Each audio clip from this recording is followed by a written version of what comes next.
একটা প্রশ্ন ছিল আপনাদের কাছে। হুমায়ুন কবির যখন বাবরি মসজিদের ভিত্তিপ্রস্তর স্থাপন করছিলেন, তখন অনেকেই, বিশেষ করে শাসক দলের তৃণমূলপন্থী মানুষজন অনেকেই প্রশ্ন ছিলেন ওখানে তারা হসপিটাল করা যেত, একটা স্কুল করা যেত, একটা কলেজ করা যেত। আমিও প্রায় তাদের পক্ষে একই মত যে মুসলিম, এই পিছিয়ে পড়া মুসলিম জাতি, মুসলিম সমাজের উঠে আসার জন্য একমাত্র রাস্তা হলো যে শিক্ষা, এবং ভালো ভালো শিক্ষা প্রতিষ্ঠান করে এডুকেশনের মাধ্যমে মুসলিমরা ঘুরে দাঁড়াতে পারে বলে আমিও একমত।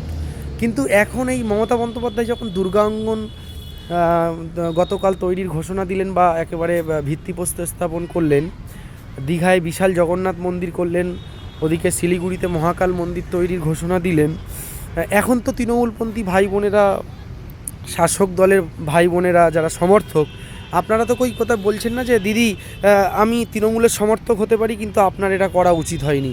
আপনি ওখানে মন্দির না করে একটা হসপিটাল করতে পারতেন, দীঘাতে ওই মন্দির না করে আরও একটা পর্যটন কেন্দ্র ভালো কিছু বানাতে পারতেন, শিলিগুড়িতে মহাকাল মন্দির না করে ওখানে কোনো একটা স্কুল বানাতে পারতেন বা শিল্প করতে পারতেন।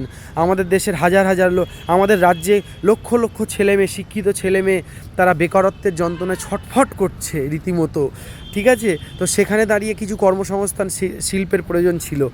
এখন তো শাসক দলের কর্মী সমর্থক যারা হুমায়ুন কবিরকে নিয়ে প্রশ্ন তুলেছিলেন, তারা এখন চুপ রয়েছেন।